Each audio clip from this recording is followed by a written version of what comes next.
Gujarat એટીએસમાં crime કોન્ફરન્સનું થયું આયોજન, વધતા સાયબર ફ્રોડ સામે પોલીસની નવી રણનીતિ.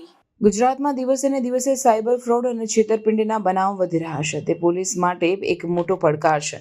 તેની સાથે સાયબર ક્રાઇમ અને અન્ય એજન્સીઓ કઈ દિશામાં તપાસ કરી રહી છે, આ તમામ સંદર્ભે ગુજરાત એટીએસમાં ક્રાઇમ કોન્ફરન્સનું આયોજન થયું હતું, જેમાં રાજ્યના પોલીસ વડા સહિત અધિકારીઓ હાજર રહ્યા હતા.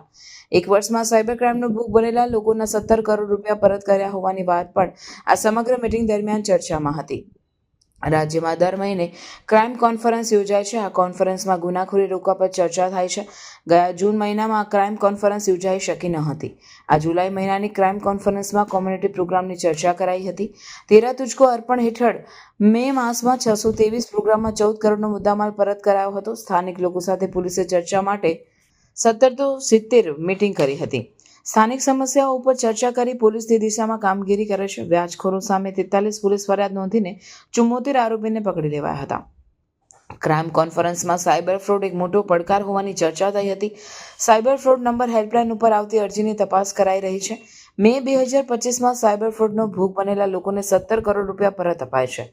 લોક જાગૃતિ માટે સાયબર એજ્યુકેશનના ક્રાઇમ કાર્યક્રમ યોજવામાં આવી રહ્યા છે. સમન્વય પોર્ટલમાં સાયબર ક્રાઇમમાં ભાડે આપતા બેંક ખાતાની ઓળખ કરીને રિપોર્ટ કરવામાં આવે છે. 480 ફરાર આરોપીને ઝડપી લેવામાં આવ્યા છે. તે પૈકી 276 આરોપીઓ 1 વર્ષ કરતાં વધુ સમયથી ફરાર હતા. 26 આરોપી પેરોલ જમ્પ કરીને ફરાર થયા. 15 માર્ચના રોજ રાજ્યના પોલીસને આદેશ અપાયો કે તેઓ અસામાજિક તત્વોનું લિસ્ટ તૈયાર કરે. તે મુજબ લિસ્ટ તૈયાર થઈ ચૂક્યું છે. 15 માર્ચથી અઢી મહિનામાં 586 અસામાજિક તત્વોના ગેરકાયદે દબાણ દૂર કરાયા છે. 1857 અસામાજિક તત્વોના ગેરકાયદે વીજ જોડાણ કટ કરાયા છે. 434 અસામાજિક તત્વોની જામીન અરજી રદ કરવા કાર્યવાહી કરાઈ છે. 1000થી વધુ અસામાજિક તત્વોને તડી પાર કરાયા છે.